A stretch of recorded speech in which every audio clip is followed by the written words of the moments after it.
what she comes to realize is that it's the people who have power who get to control the narrative. And the only way she can control the narrative about herself is if she takes power, sometimes by force. Ayana Gray is a New York Times best-selling author. Her works have been translated in a dozen languages across 5 continents and have received critical acclaim at the state and national level. Her latest book, I, Medusa, is a new kind of villain origin story that reimagines one of the most iconic monsters in Greek mythology as a provocative and powerful young heroine.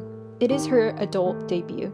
I had the great pleasure of interviewing Ayana when Beasts of Prey released, and she is easily one of my favorite authors and people, so I was ecstatic to have the chance to speak to her again.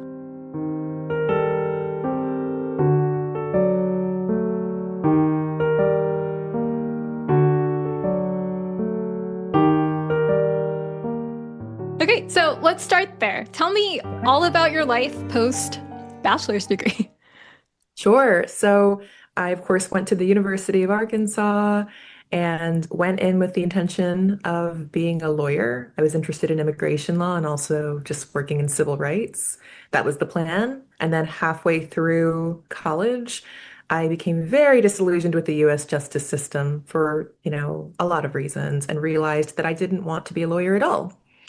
And while I'm so glad that I made that determination in college and I didn't go all the way through law school, it left me kind of in a weird place because I continued my degree, finished in 4 years, but didn't have any sense of direction. So after college, I kind of waffled a little bit. I went home. That's when I started writing my first book, Beasts of Prey, as sort of a coping mechanism to deal with the anxiety of not knowing what I was going to do next. I had interned in the development area of the University of Arkansas, and development's sort of a misleading title. People are like, oh, like children's development, and it's fundraising. So raising money for scholarships, for faculty to come, everything that tuition does not cover, surprisingly.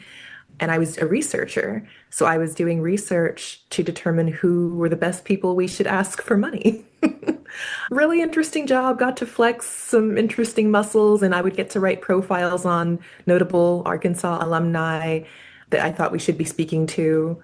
And I did that for, oh gosh, I think about a year, and then just really wanted to change things up.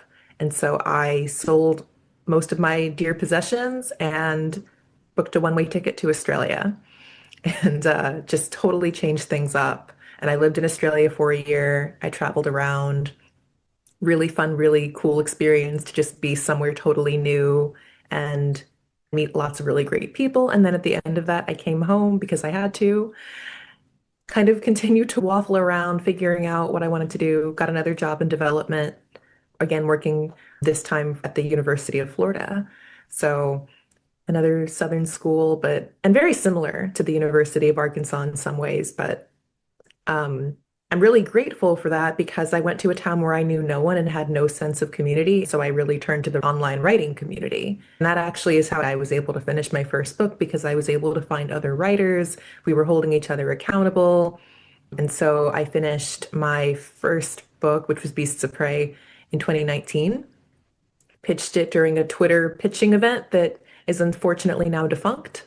And was able to find my agent. And then a year later, in the middle of COVID, we were able to sell it in a 3 book deal. And that's when I was able to become a full-time author. That's like the super fast version. I know we probably talked about all that before, the Mhm. last time we talked. I Mhm. wonder if you could speak a bit about how your life has changed since the conclusion of the trilogy. Yeah. Um, in a lot of ways, it hasn't changed dramatically. I think I'm always, as I was saying kind of to you earlier, my mind's always on the next book. I'm very aware that I'm a professional creative, and in order to be a professional creative, you have to keep creating. So I never wanted to find, if I have a book that comes out that does really well, I try not to rest too much on that. If I have a book come out that doesn't do as well, I don't linger on that too much. I'm always thinking forward. What am I going to do next? What am I excited about? So after Beasts of War published, the last book in that trilogy, I certainly felt a great sense of achievement, like, wow, I've written 3 books, it's done. But then I immediately was like, what's next? So, not a huge change. Is there anything you wish you could tell your past self?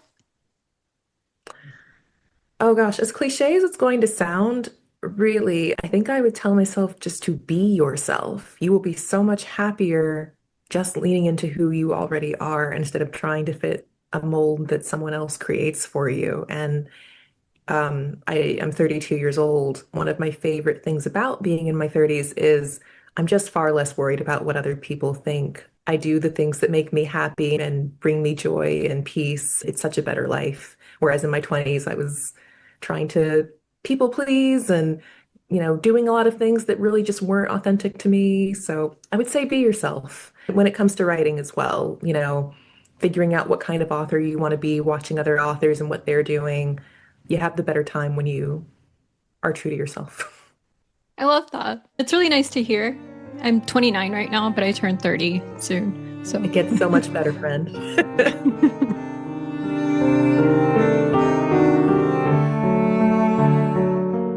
hey, tell me how I Medusa came to be.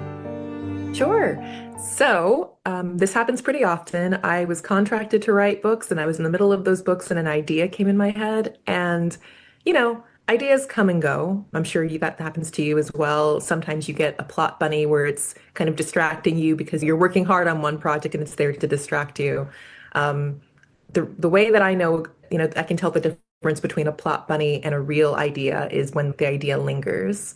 And so, I've been a fan of Greek and Roman mythology, Greco-Roman mythology, my whole life. I knew who Medusa was, and I remember asking myself, I don't actually know where Medusa is from. I Googled it, thinking I was going to get a pretty straightforward answer, and I didn't get a straightforward answer. I actually saw a lot of contradiction about her. And because I'm a writer, because I'm a creative, these ideas started to kind of percolate while I had this other book that I was working on. And so I kind of shelved the idea, said, if it's still exciting later, I can pick it back up. Um, and it was, even after I turned the books I was contracted to write in, I was still thinking about this idea. And I started kind of going down these research rabbit holes and learned that one of the theories kind of in academia is that if Medusa were to have been a real person, she could have lived on or near the basically near northern Africa, which has its own distinct history and culture in many cultures. But as a woman of African descent, when I heard Africa and the idea of Medusa being anywhere near Africa, I felt an instant connection to her. It changed the way I saw her. I was more curious about her. I started wondering how her story would it change? Could it change if she was a woman who looked like me, if she had locks? And it really just the snowballed from there. This story came to me very fast, and it took a long time to write it and revise it, but the concept really grabbed me very quickly. So, yeah. That's so cool. I've always been like weirdly a fan of Medusa in particular, just because of Mhm. like how cool it is that she has like snakes helping her. Interestingly, I think she's one of the most well-known figures, not just villains, but one of the most well-known figures of Greco-Roman mythology. Some people, know who Perseus is, Achilles, these heroes that are pretty big, but everybody has seen the woman with snakes for hair. I mean, she's the emblem of Versace. So she's iconic in a totally different way. Yeah, absolutely. So, how close to the traditional Greek myth did you keep your story? Ooh, this is a fun question. There are many different versions of Medusa's story. The one that most people are most familiar with, where she starts out as a beautiful girl who's turned into a gorgon, that's actually a Roman version of the myth. It's by Ovid, and it's a controversial one because in the Greek myth, she's always a monster. She's not transformed into one. She's born a monster. She dies a monster. So in that sense, if the question is how close was I to the Greek myth, not very close at all. I'm closer to the Roman myth. Um, and people sometimes there's controversy around this because the Roman myth, Ovid's myth is younger, quotes around it, still very, very old, but it's younger than some of the Greek myths. Oftentimes people talk about how Ovid had a lot of prejudice against authoritarian figures, and he channeled that by having a lot of critique of the Greek and Roman gods in his stories. But find me a writer who doesn't put their political views into their writing, and I will shake your hand. So That's a super long answer. It's a complicated question, but my version of the story definitely follows the Roman version of Medusa's story. That's so interesting because I think that like the Goodreads summary says that it reimagines one of the most iconic monsters in Greek mythology. It's tricky because the Romans took quite a lot from the Greeks. That's And true. I mean, it's not a perfect matchup, but when you look at the pantheon of the Roman gods and the pantheon of the Greek gods, they're very similar. There's some differences, but they are very similar. And so it's to say something is Roman mythology is often really just saying it's Greek mythology. Medusa belongs to me in both Greek and it's why a lot of times when I'm talking about the book, I say Greco-Roman mythology. But I think more people are familiar with Greek. They just say Greek mythology because it's more accessible, familiar. But even the figures of like, say, Percy Jackson's a really popular book series that pulls from that. That's pulling from Greco-Roman mythology too, because a lot of the characters in those stories come from both traditions. Yeah, that makes So it's sense. not wrong to say Greek. There are some, really diehard people that are like, technically your version is the Roman version, and I'm like, yes, but the characters in the story are Greek. They were originally Greek gods, so it's Greco-Roman. Thank you. But Oh, sorry, this is one of my puppies. oh my gosh, so Hello, fun. Dolly. Sorry, they occasionally like you'll see their nose or their ears. Hello. Okay. They've walked off now. They've done their inspection of me. What are their names? So I have Dolly and Louie. They're both named after fantastic musicians. I feel like I remember hearing about Dolly, but Louis is Yeah, newer, right? Louis is just about to turn 2. I got him more recently. Dolly's almost 5. Yeah. So she's been a part. I actually like fun random lore because we were in COVID. I had to take my computer and all of my equipment from my old job back to the office. I did that. Like I quit my job, dropped all my stuff off, and then I immediately went to the airport and got Dolly. So Dolly has been with me from day one of being a full-time author. Oh, I love that. That's how I can remember how long I've been an author. And what kind of dog? They are both mini golden doodles who are decidedly not golden. Dolly's dark chocolate brown and Louie's black. They both came from litters with golden doodles. They just happen to not be they're not golden and they were the last one picked because of it. So it tugged on my heartstrings. I Cute. got them both. That's adorable. I also have a poodle, and Oh, they're the they're the best. best. They're not going Easily the best. anywhere. Yes. What's your poodle's name? Luca. Luca. Oh, I love that. Yeah, we got him Are as a they puppy. standard size No, or a mini poodle. oh, they're so cute. Yeah. Sorry. No, we're going way off No, track. totally fine. I'm a Totally dog fine. person. Anyway, Hey, sorry. um,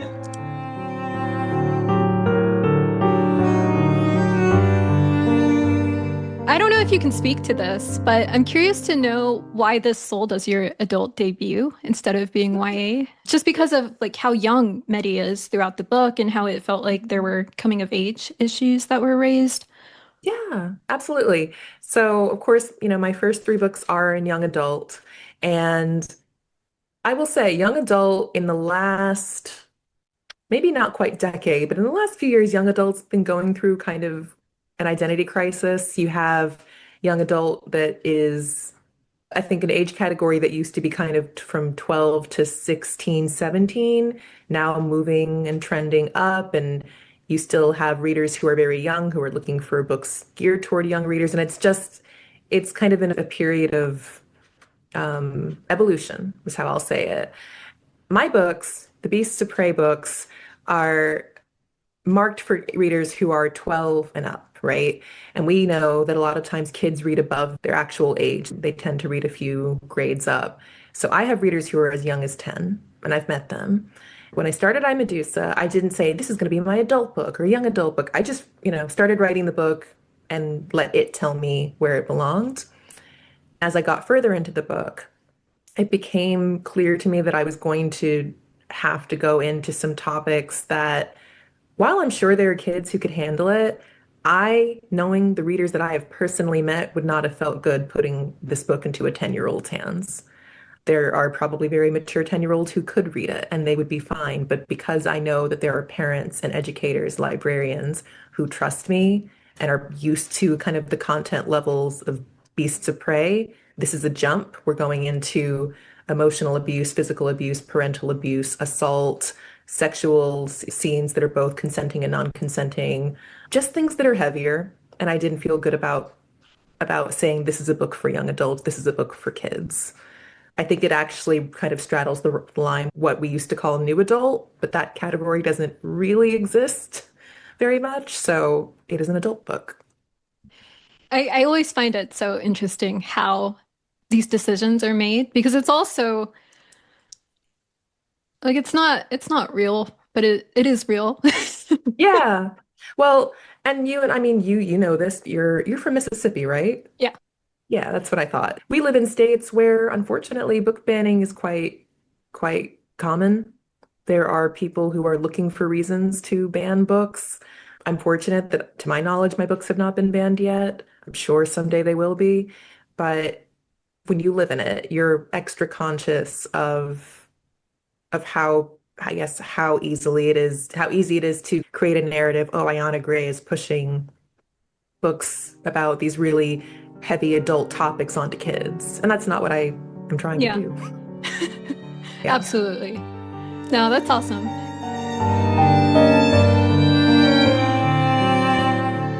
I adored the depiction of sisterhood throughout the book.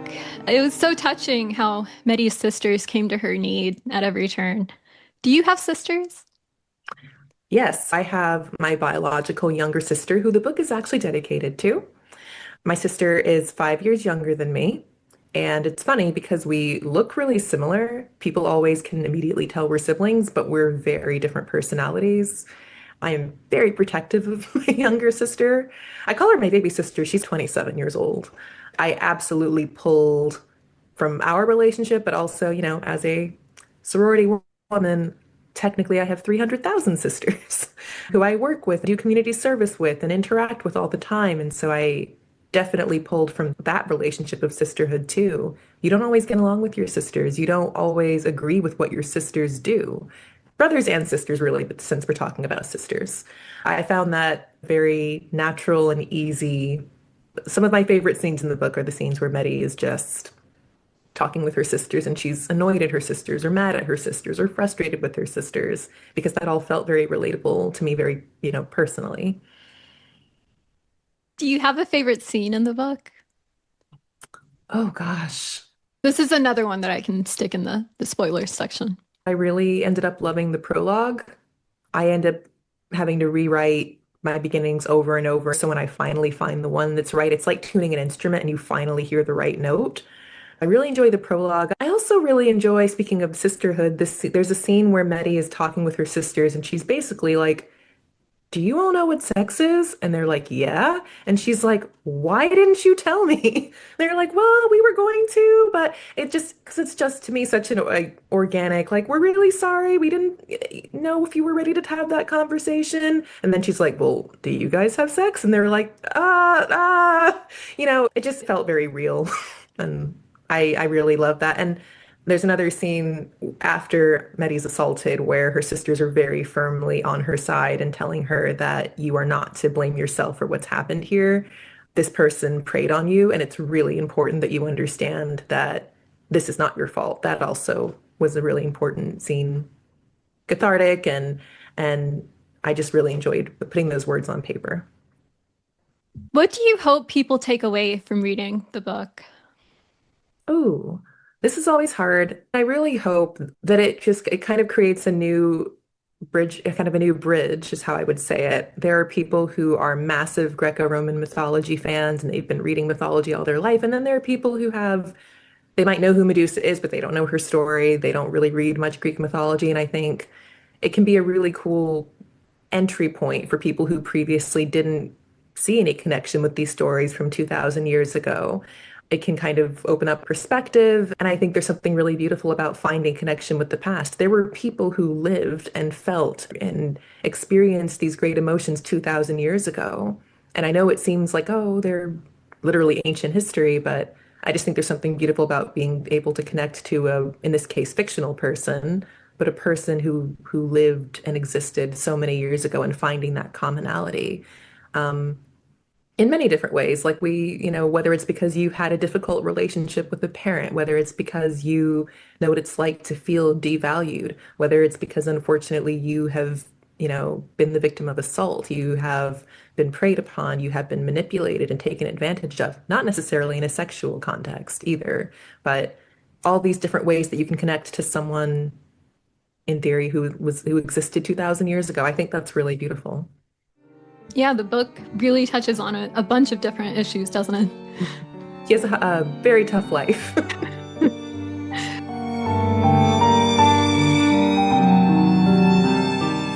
What other mythologies are you interested in? Just out of curiosity. Oh, yeah.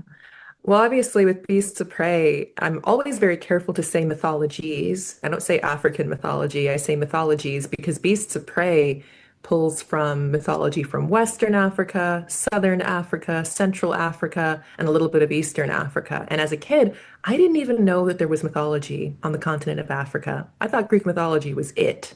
I truly did not know. That's just whitewashed education for you. When I discovered that there were gods and fables and stories from all across the African continent, I was like a kid in a candy shop. I think Zulu mythology is particularly interesting. I pull a lot from that in Beasts of Prey. Yoruba mythology, Western Africa is really interesting. I also really enjoy mythology from the Caribbean because that is mythology that has moved from West Africa to North America. And then it's evolved into its own thing because of the tradition of slavery. It's really interesting how some of the figures are the same, but they have different names and slightly different personalities and traits. So yeah, those are some of my favorites. Cool. I should have expected that response given Beasts of Prey, but Yeah, I like mythology, period. I have a friend of mine's working on a Celtic mythology story, and I've been learning about Celtic mythology through her. A friend of mine writes Hindu mythology. So I just like mythology, period. But of course, the mythology from people who look like me is always there's a personal connection there for me. yeah, absolutely. Can you give our viewers a writing prompt based on I, Medusa? Ooh, any prompt? Any at all? Okay. Oh gosh, I don't know if this will count. Write a story in which a character has to do an awful thing but make it justifiable.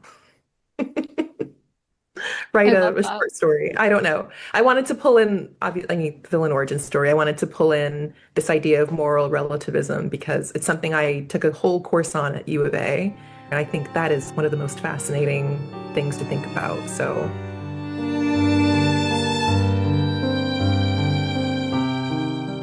It was so interesting to me how Callisto was the one to influence the first snake incident instead of it mhm. being a man. Can we Yeah. talk a bit about that decision? Yeah. I think I have been hesitant to call this a feminist retelling. I think that term gets used a lot. And I think when we hear feminist retelling, we think about the evil patriarchy, the man is evil. And one of the points, with Medi's story is she is harmed from multiple places, from within and without her family, from people who look like her, from people who don't look like her. She really has been in different ways abused and harmed from all sides. Callisto is like a very obvious, almost stereotypical mean girl. Um, I think I wanted, even when she goes to this temple where, in theory, she's going to be around high achieving young ladies like her, she still is dealing with ill treatment. And later, when she becomes Medusa, I wanted her to kind of have that in the back of her mind. Like, there's nowhere where I'm going to be treated well. Even among like-minded people, I'm going to be mistreated. So why bother? That's kind of what I had in the back of my head. Callisto is certainly like representing what it is to be othered, and a lot of people have focused on the fact that she is, I'm hesitant to say white because they did not identify as white at this time, but she's fair-skinned and Medi's not. And they're like, oh, why did you have Medi experience racism on the page? It's really xenophobia. In doing my research about ancient Greece and ancient Rome, people from that area period of time certainly noticed different skin color, but what we can kind of see from records is there was more xenophobia than racism and more othering because you're not from Athens, you're not from Greece. So I'm going down a rabbit hole here, but um, I liked the idea of Callisto kind of representing Athens. She's aristocratic woman from Athens, represents a very certain kind of femininity, being the antagonist and saying, you will never belong here, and kind of being the one that pushes her further into the rage that we see later. I also really appreciated seeing how Athena contributed to really was Hmm. complicit in the violence, both for Apollonia and for Medi. Yeah. I I thought mean, that was really cool. thank you. I've talked openly about how Aaliyah Houghton was a touchstone and someone I thought about as I wrote this book. And of course, we now know just how terribly she was treated by the singer who harmed her. One thing that stuck out to me as I was watching documentaries and reading is how many women were vehement about defending her abuser. And it made me kind of, I wanted to bring that into the discussion. It's not always men who contribute to this problem. Some men are part of the problem, but it's also complacency and women who make excuses and defend the behavior and place the blame on the woman. It's all part of the problem. Yeah, absolutely. There were so many quotable moments throughout the book.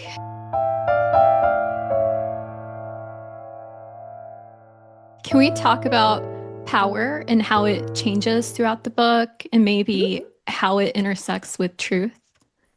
Sure. I deliberately created, when we meet Medi on the page, she is in every possible way powerless. She's the youngest daughter. So when you're the youngest and you're around a bunch of people who are older, there's a power dynamic or power imbalance there. She is also mortal. Everybody around her is immortal. So she is physically less strong. She feels less beautiful than everyone else. She lives on an island, so there's no escaping. She doesn't even have the agency to move around really the way she wants to. She starts out as someone with no power at all. And then she's offered just a little bit of power or a chance at power, and she grabs it. And we see her fight for a good portion of the book, trying to get and trying to hold on to that power. Eventually, she gets it. She has it very briefly, and we kind of see what happens when. And I think this is the experience of a lot of specifically women of color. You see what happens when you have power and suddenly someone who had more power than you has to contend with, oh, now they could threaten my position. They could take my power away. And you see sometimes very ugly behavior when that happens. And then, of course, by the end, Medi becomes Medusa. She has power, but she's lost something in that process. She's lost some of her gentleness, her innocence, her compassion, rightfully so. We understand why. Hello, puppy. Um, they do pop up. Hello, Louie. Um, but yeah, I think, watching how others around her who have power treat her when she does and does not have power, watching how people who have power target her because she's powerless, it felt like an inescapable theme. And also just what she comes to realize is that it's the people who have power who get to control the narrative. And the only way she can control the narrative about herself is if she takes power, sometimes by force. That felt like a very timely, very relevant, very timely and timeless theme. Yeah, there were so many quotes that I was just like, I want to make a poster of this and get on my Oh, wall. good. So definitely like do that if you have the time. Like I feel like it could be a good place to take this. Oh, Um, yeah, can we talk a bit about anger and its function and the nature of anger and how it appears throughout the book? sure. When I was thinking about this book and like, why do I feel this connection to Medusa? Why am I seeing her in a new way? I thought about specifically the experience of being a Black woman. And I have like very personally experienced situations where I'm not angry and I'm just kind of mellow, but people perceived me as angry. And I cannot explain to you how weird it feels and how kind of upset, not kind of, it is upsetting when people perceive you as aggressive and as mean and as angry when you're not. And I thought about how when we think about Medusa in pop culture, she often is portrayed as just this angry woman. No one bothers to ask why she's angry, if it's justifiable anger. She's just this angry, she's literally vilified. She's a monster. And a lot of times we don't ask for the backstory. And so we know who Medusa is. We see at the beginning she's angry, she kills someone. But again, I wanted to show that anger and then show us what led to the anger, literally building, building, building up. There's moments where she talks about feeling the anger. And at the beginning of the story, she's witnessing things like abuse and saying, I wish I could do something about this, but she's powerless. And then by the end, she's not wishing anymore. She's able to exact what she feels is justice and take that anger and channel it towards something she feels is noble.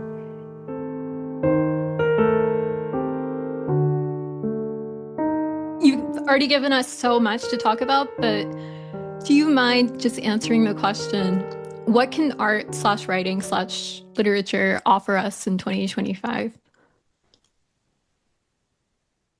I think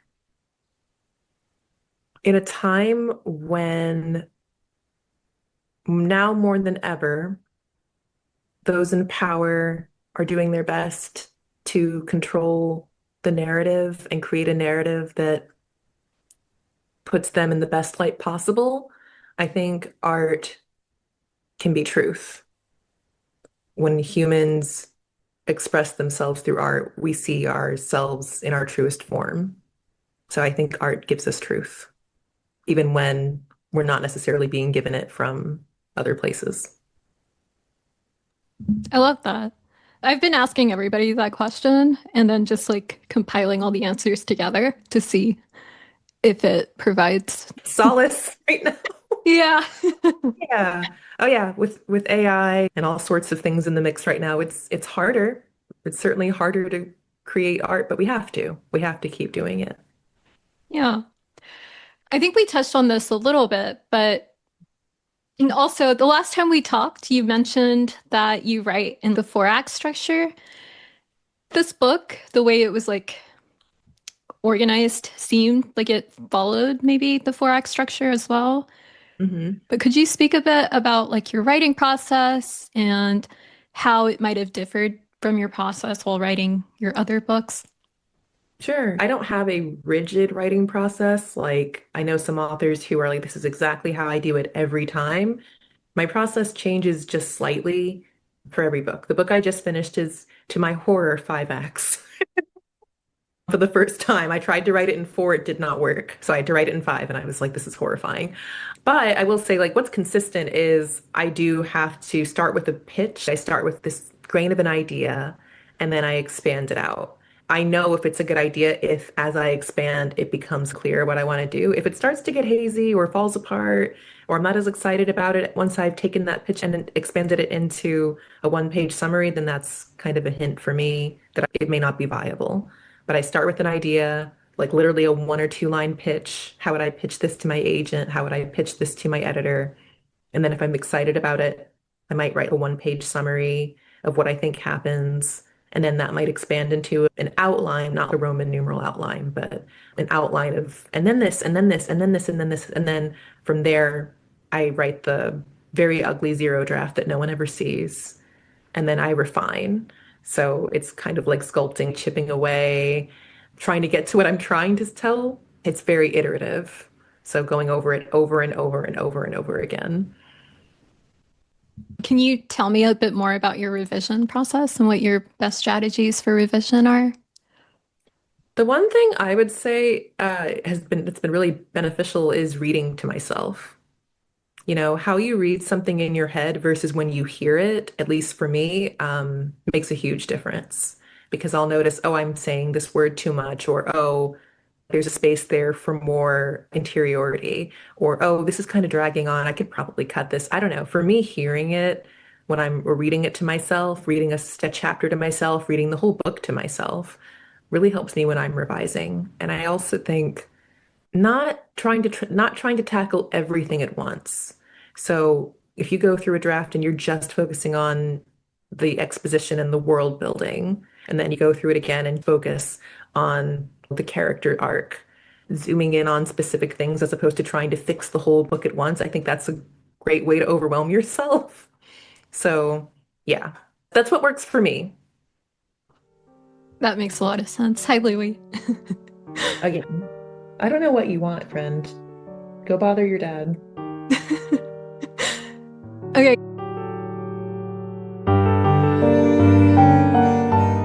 Okay, this will be your last question. Okay. Which writers inspire you, and who do you see yourself being in conversation with? Oh gosh. Okay, so I can tell you who inspires me. I have no idea who I would be in conversation with. Like, I have no idea. I am very like in the authors who write, in the same space, I guess, as me. Um, I really admire Lee Bardugo as a person and as a writer. I admire Sabaa Tahir, Roshni Chokshi. These are all authors, not Sabaa, but most of these are authors who've written in young adult and adult spaces, and they write speculative. Alex E. Harrow, she writes an adult in a really, really beautiful way. Her prose is really beautiful, is what I'm trying to say. Her prose is beautiful and her voice is so distinct. Mm.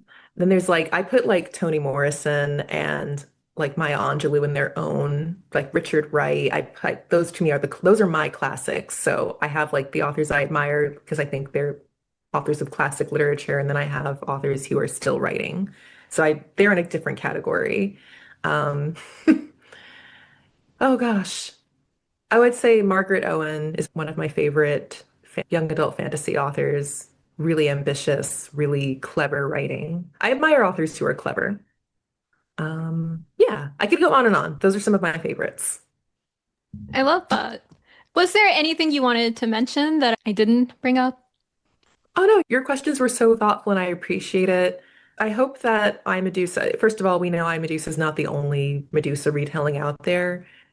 I really hope that this book can contribute to a canon and get people to keep reading and get people to keep um, looking at the past and seeing what we can learn from it, because I think there's a lot we can learn from it. I hope it just keeps the conversation going. Awesome. Thank you so much, Ayana. Are you Oh, doing thank you. anything for Halloween? I think me and the puppies will sit on the front porch and greet trick-or-treaters. They Oh. have costumes, I do not. Oh, Um, awesome. What are they dressing up as? they're just Halloween dogs. They just have like a little Halloween outfit with the tutu and little pumpkins, and they're just going to be little Halloween greeters and meet lots of kids because that's what they love to do. What about you? I'm teaching all day tomorrow, and then I might go to a party.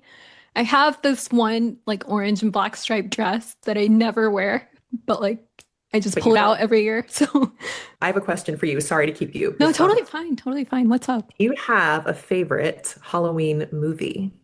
Oh, when I was younger, I loved Halloween Town, like the Yeah. Disney movies. Yeah, yeah, yeah. I love the Halloween Bob's Burgers episodes.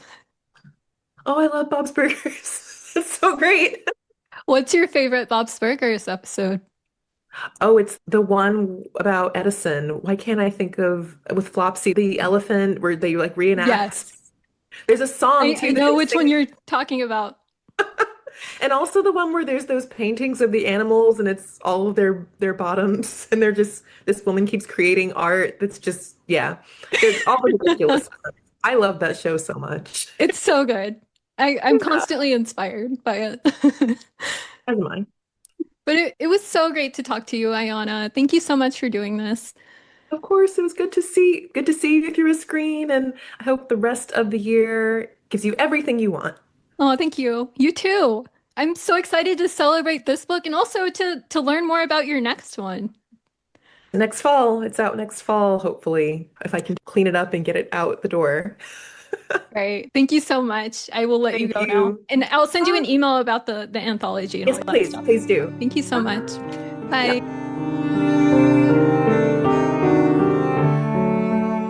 Since you bring up the prologue, can we talk a bit about that? I Mhm. love the prologue. Like, I thought it was such a good addition. But then also, it was interesting to me that it said after, which is generally like more of an epilogue thing. So I'm curious if you could speak to like where it happens in the book's timeline. Yeah. So it is, and I guess can I do full spoilers here? If you're okay with that, Or sure. how much? This is a villain origin story. I know that it's shelved as a retelling, reimagining, but for me, this is in a lot of ways a villain origin story. Villain origin stories are some of my favorite stories just to read, watch, consume. And so I wanted to start with an kind of opening shot, if you will, showing Medusa as we know her. And then I really liked the idea of here's who she is. Now let's go backwards into who she was before. We have after she becomes Medusa with the snake hair. Now let's go back to the before, who she was before. And most of the story, I couldn't give you a percentage, but most of the story is Medi. Most of the story is not Medusa with the snake hair. It's a girl. So, you know, it it was an artistic choice. I and it as for where it occurs, there's a moment when, much like many villain origin stories, she tries to reform, right? She tries to be good and not kill any more men because her loved one wants her to stop and just resume this, have this life of normalcy. And then she finally hears about a man who is abusing his power, which would hit very, very close to home for her, and decides to do something about it. And in doing that, it's like there's a scale. Is she going to give in to her villain or more quote unquote villainous tendencies, or is she going to, for the sake of the person who loves her, choose the right path, the good path? And she kind of just gives in to the villainy in that moment. But hopefully, by the time she does that, you understand what led to that. Yeah, that makes a lot of sense. Can we talk a bit about the inevitability of a retelling and how, just like from a craft perspective, you manage to maintain the energy when you like already know the end? This was the first, and it might be the only story where I knew definitively that my main character was not going to survive. That does something really interesting when you're writing. Like, I can't really, and it's hard to explain, but like, it made it all the more important to capture her emotion and be really honest about everything she's feeling. It's almost like being on a timer. You feel this pressure to get everything down on the page and be really honest about everything she's going through because you know that there's going to be a final act and that's it. And that's with any book, I guess. But I guess in my head, a lot of my characters are still alive. Like Kofi and Ekon are off living a life. They're made up, but they're off living a happy life that I just haven't written down. Whereas Medusa, Medi, is gone. So it created this, I don't know how else to say it, but this kind of pressure to do right by her because I knew her story and it's a retelling, but her end is always her end. The only consistencies in Medusa retellings tend to be her death and her assault. And that's very sad to me. Hmm. Yeah, that is wild and very sad. Mhm. Something I found really interesting was, and this was after reading the notes at the end of the book, you mentioned your decision to leave the Greek hero, I guess, who killed Mhm. Medusa nameless. Mhm. Could you speak a bit about that decision? Sure. Yeah. And so I have to remember that not everybody knows the story of Medusa and what happens to her. So I'm careful about spoilers here, but I will say, as a character in Greek and Roman mythology, Medusa is very marginalized. And I don't mean like in the way we talk about marginalization in 2025. I mean, she's literally in the margins of the story. She's barely mentioned. If you were to do a control F and look for her name, she doesn't appear very much. Whereas the hero, and I put quotes around hero, who is famous for ending her life, is obviously mentioned quite a lot because he's considered a hero of the story. And as I was researching, I found that both interesting and really frustrating that there just isn't a lot about her at all. And so in this story that is very much focused on her, I wanted to sort of subvert that. And instead of, obviously, she's not marginalized, it's her story, I wanted to marginalize and take away the power and the focus from this person who's literally just famous for killing her in a story that is supposed to center a Black woman. I just didn't want to give that character really any page space or not page space, but I didn't want to give him a name. I didn't want to make him important in any way because he's not in this story. I love that. But since it's a spoiler, I will like stick it toward the end and like Yeah, have like a spoiler absolutely. It's section or hard. something. It's hard to talk about this because I'm Yeah. like, it's pretty well known that he decapitates her. Like, that's pretty well known. But I've had readers who have been like, I did not know Medusa's story. I didn't know she dies at the end. And I'm like, oh, okay. But Sorry. then also, because it's a retelling, you don't know if it's necessarily going to end the same way, Hmm. right? So, Yeah. I mean, And I was kind of hoping she would live. I loved her. Like, I didn't want her to die. well, I made a choice for most of the story is told directly through her POV. I didn't want her actual death on the page. Mhm. So that last scene, I really, it meant a lot to me for her to, her life, her last moments as she's going to sleep are hope. She's let go. She's found peace. And it made me happy to know if she had to die, she died asleep, dreaming, full of hope, full of peace. The anger that she had kept for so much of the story was finally gone. And then, of course, to me, it felt appropriate to capture because I really never see the grief that her sisters experienced on the page. So I wanted to add that at the very end. But her actual murder, her actual death is not on the page on purpose. That's awesome. I think that's such a cool decision on your part. And I will definitely stick all of that conversation at the end of the episode. Thank you.